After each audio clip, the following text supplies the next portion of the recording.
कैसे हैं मेरे प्यारे बच्चों? आप सभी अच्छे होंगे, मुझे विश्वास है। चलिए आज फिर आप सभी मेरे साथ कुछ रीजनिंग का अभ्यास करिए और सीखिए भी। यदि आपको रीजनिंग बनाने नहीं आता है तो मेरे साथ सीखिए। चलिए पहला क्वेश्चन देखिए, बहुत ही आसान सा सवाल दिख रहा है। यदि किसी सांकेतिक भाषा में DOG को GOD लिखा जाता है, FOG को GOF लिखा जाता है, तो MOB को क्या लिखा जाएगा? तो सिंपल सी बात है, सबसे पहले आप लोगों को पकड़ना है कि DOG से ये GOD कैसे हुआ बच्चों। थोड़ा सा मैं पेन सेलेक्ट कर लूँ। ये कैसे सेलेक्ट हुआ यहाँ से यहाँ? तो आप सिंपल सी बात देखिए क्या है, लेटर रिवर्स ऑर्डर में लिखा गया है ना, विपरीत कर दिया।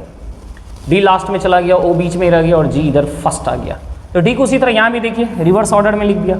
तो आसानी से आप भी MOB को रिवर्स करिए।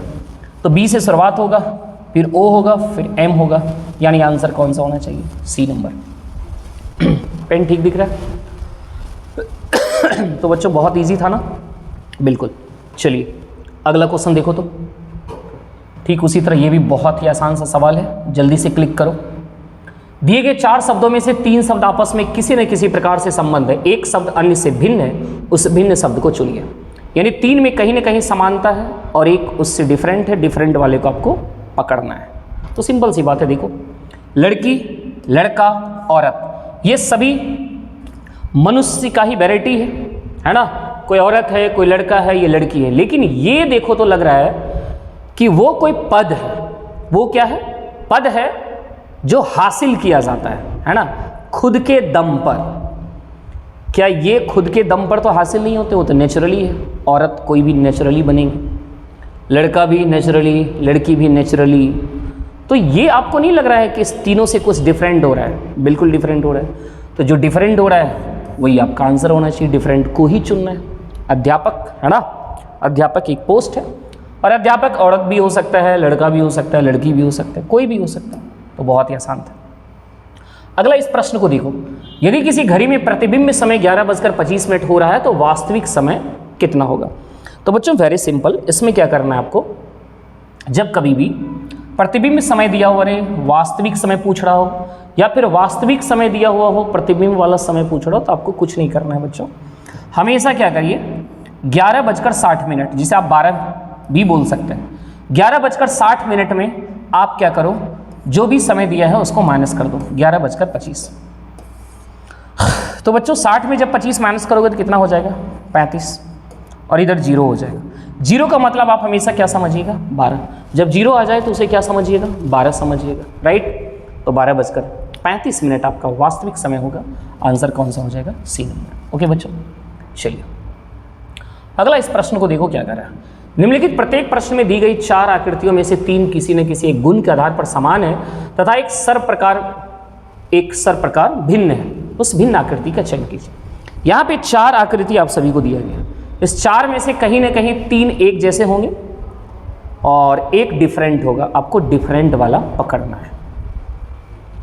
देखा जाए तो ये वाला जो अंदर में वर्ग है, ऐसा लग रहा है ये 4 पार्ट में डिवाइड है और 4 पार्ट में डिवाइड करके एक पार्ट को क्या किया है, इस तरह से लाइन है ना, 4 पार्ट, 1 2 3 4, 4 बराबर पार्ट में बांट के किसी एक पार्ट को क्या किया, थोड़ा सा वो रंग दिया है। यहां भी गौर करिए तो ये भी 4 पार्ट दिख रहा है, 1 2 3 4 और उस 4 में से एक पार्ट को रंग दिया। यहां भी देखिए तो ये वर्ग भी 4 बराबर पार्ट में बंटता हुआ दिख रहा है और उसमें से एक पार्ट को रंगा गया है। तो ऐसा नहीं लग रहा है ये और ये कहीं ना कहीं एक ग्रुप में आ सकते हैं। लेकिन इसको गौर करिए, क्या आपको लगता है ये 4 बराबर पार्ट में बटा हुआ है? यहाँ अलग पार्ट, ये थोड़ा सा बड़ा पार्ट, ये और छोटा पार्ट। तो तीनों से यही तो भिन्न लग रहा है बच्चों। जो भिन्न हो जाए गुण में, देखने में, वही आपका क्या हो जाएगा? उत्तर हो जाएगा, राइट।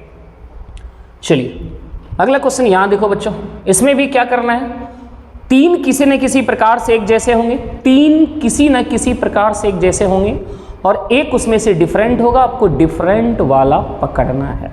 पकड़ो, किसी न किसी एक जैसे दिखेंगे। देखो तो इसको ऐसा लग रहा है बच्चों, यहाँ लगातार है दोनों। जो ये ट्रायंगल रंगा हुआ दिख रहा है वो लग रहा है ना, दोनों सटा हुआ है। यहाँ भी देखो दोनों सटा हुआ दिख रहा है। क्या यहाँ दोनों सटा हुआ है? यहां भी दोनों सटा हुआ दिख रहा है, जो भी कलर है देखो ये लगातार सटा हुआ है, ये भी लगातार सटा हुआ है, ये भी लगातार सटा हुआ है, लेकिन यहां देखो बीच में गैप हो गया, नहीं हो गया? तो कैसा लग रहा है आपको? यही तो लग रहा है थोड़ा सा डिफरेंट हो चुका है। किसी न किसी प्रकार से एक समूह बनाएगा, चाहे वो कोई भी गुण रखता हो, कोई भी समानता होगा, उसी समानता को आपको पकड़ना है और इसमें से जो डिफरेंट होगा उसे आंसर लगा देना है। डिफरेंट को पकड़ना होता है बच्चों। आइए अगला क्वेश्चन इसे देखो क्या कह रहा है। ये कोडिंग डिकोडिंग का ये भी सवाल है। यदि किसी खास कोड में बिल्ट को ये लिखा जाए, ट्राइब को ये लिखा जाए, तो उसी कोड में रूल को कैसे लिखा जाए? तो सिंपल सी बात है बच्चों, रूल लिखना है। या कैसे लिखेंगे? तो देखो RULE, रूल का कोडिंग करना है। देखो तो क्या R कहीं दिख रहा है आपको? या तो इसमें ढूंढना है या तो इसमें ढूंढना है। यहां देखो R दिखाई पड़ रहा, सेकेंड लेटर R है, तो सेकेंड कोडिंग R का क्या दिख रहा है? 9। तो ये तय है कि R का कोडिंग क्या बन जाएगा? 9 बन जाएगा। उसी में से ढूंढना है। एक क्वेश्चन इस तरह का भी रहता है, कुछ लेटर उसका कोडिंग बना देगा, फिर और कुछ लेटर देगा उसका कोडिंग बना देगा, फिर आपसे कोई एक वर्ड देके उसका पूछने लगेगा, है ना। ऑलरेडी सारे वर्ड कहीं ना कहीं क्वेश्चन में ही दिए रहेंगे, उसी हिसाब को ढूंढना है। अगला यू है। यू देखो तो कहाँ है? यहाँ है। इस वर्ड का सेकेंड लेटर यू है, तो सेकेंड इसका क्या है बच्चों? हैशटैग है, तो इसका कोडिंग क्या हो जाएगा? हैशटैग। फिर इसके बाद एल के बारे में देखो तो क्या है? एल कहाँ है? एल कहाँ है? यहाँ है। ऐसा लग रहा है सेकेंड लास्ट, लास्ट से देखो तो नजदीक है ना, सेकेंड लास्ट एल है, तो इधर से सेकेंड लास्ट क्या होगा? 2, तो एल का क्या हो जाएगा? 2 हो जाएगा। राइट बच्चों। ई के बारे में सोचो तो ई कहाँ है? ई वहाँ लास्ट में है, तो इसका कोडिंग तो ये है, तो इसका लास्ट कोडिंग क्या है? सी। इस तरीके का है ना। तो देखो तो कौन सा मैच हो रहा है? 9#2C, 9#, यानी डी नंबर। कौन सा आंसर जा रहा है बच्चों? ये मिलता हुआ दिख रहा है ना, तो आंसर क्या हो जाएगा इसका? डी हो जाएगा। मुझे उम्मीद है कि आप समझ रहे होंगे। चलिए अगला क्वेश्चन देखो, ये क्या है। जैसे बच्चों नीचे दी गई आकृति में कितने त्रिभुज हैं और वर्ग हैं, इसको गिनना है। कितने त्रिभुज और कितने वर्ग? बच्चों एक चीज, जब भी ट्रायंगल गिनने की बात आए ना, तो एक चीज थोड़ा सा आप समझ के रखो। जैसे सपोज करो ये ट्रायंगल है, और ऐसा फिगर आपको कहीं ना कहीं जब कभी भी देता है ट्रायंगल, तो ऐसा देखने को जरूर मिलेगा। तो ये वाला चीज जो मैं बता रहा हूँ, इसको याद रखने की कोशिश करना। यहाँ से एक लाइन ऐसे खींच दिया जाए और पूछे कि बताओ इसमें कितने त्रिभुज हैं, तो आपको कुछ नहीं करना है, एक ऐसे नंबरिंग बैठाइए।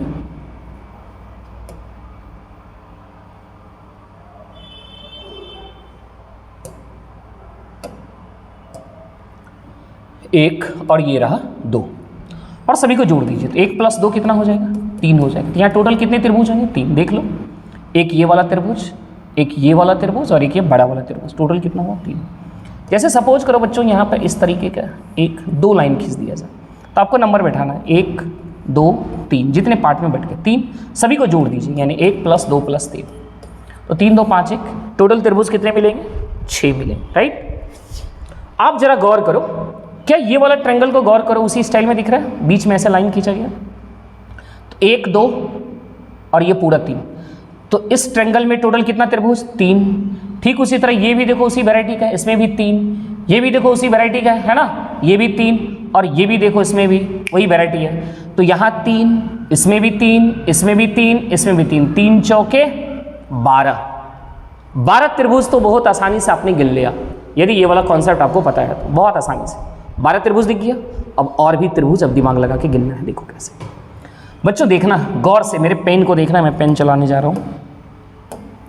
ये वाला देखो, एक ये त्रिभुज 13, उसी तरह इधर से चलोगे ये तुम्हारा 14।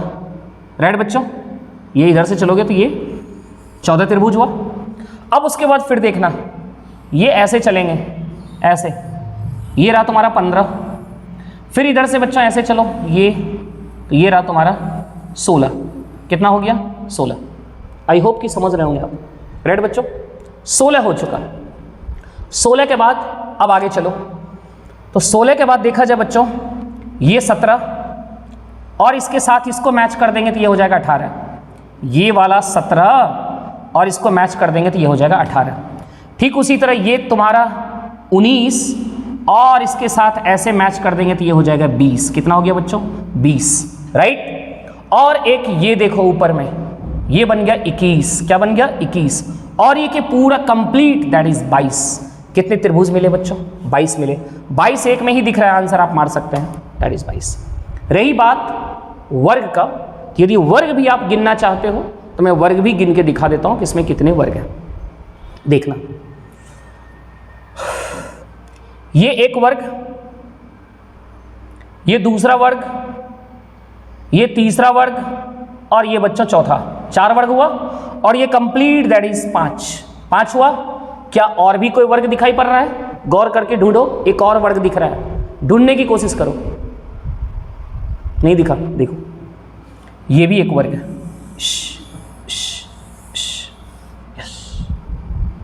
है जो नजर नहीं आ रहा होगा, है ना? ये नजर नहीं आ रहा था बच्चों को। ये भी तो एक वर्ग है। जहां मेरा पेन चला तो टोटल कितने हो गए? 6 हो गए। कितना बच्चा तो 5 ही गिन के मार दिया होगा, खटाक हो गया होगा सड़ाक, गलत है ना? चलिए ये वाला क्वेश्चन देखो बच्चों, क्या होगा यहां पे? होना क्या चाहिए? जल्दी जल्दी बताओ, रूल पकड़ो और बताओ क्या हो सकता है। तो सिंपल सी बात है, यहां क्या हो सकता है? जल्दी से बताओ, जल्दी से बताओ, क्या रूल लग रहा है, क्या रूल लग रहा है? ऐसा लग रहा है बच्चों, देखो पहले जो कॉलम फुल है इसमें या तो वर्टिकली रूल लगा सकते हो या हॉरिजेंटल रूल लगा सकते हो, दोनों तरीके से चलता है बाबू। जो रूल यहाँ वही रूल यहाँ, यदि इस दोनों में सेम रूल मिल गया तो समझ जाइए कि आप रूल पकड़ चुके हैं और वही रूल यहाँ अप्लाई कर देंगे, आंसर पा जाएंगे। देखो क्या है रूल, 2 में 2 जोड़ा तो हो गया 4, 4 में 2 जोड़ा तो हो गया 6, यानी 2 जोड़ गया। 3 में 2 जोड़ा तो हो गया 5, 5 में 2 जोड़ा तो हो गया 7, इसका मतलब वही रूल यहाँ है। 1 में 2 जोड़ेंगे 3, 3 में 2 जोड़ेंगे तो 5, तो यहाँ क्या आ जाएगा? 5। Answer B for Bihar. ऐसे देखो ये क्या है, इसमें क्या नियम है बाबू, सोच के बताओ। यहां भी कुछ वैसा ही, जरा दिमाग लगाओ, खुद से दिमाग लगाओ, है ना? पहले वीडियो पॉज कर लिया करो और अपने से पूरा दिमाग लगाओ, तब फिर ना बने तो देखा करो। देखो इसमें क्या था, तो इसमें हमको लग रहा है वर्टिकली देखते हैं, हो सकता है रूल पकड़ा जाए। तो जो कॉलम पूरी तरीके से भरा हुआ है उसमें रूल पकड़ो। तो यहाँ देख रहा है, देखो 5 में 4 जोड़ा तो 9 हो गया, 9 में 4 जोड़ा तो हो गया 13, ऐसा लगा 4 4 जोड़ता जा रहा है। तो क्या दूसरे में भी यही नियम है क्या? देखो तो 7 में 4 जोड़े 11, 11 में 4 जोड़े 15, राइट बच्चों? तो इसका मतलब 4 4 जोड़ो, यहाँ भी देखो 4 जुटा, तो 7 में 4 जोड़ेंगे 11, यानी आंसर क्या होना चाहिए? 11 यानी B for Bihar. Very simple.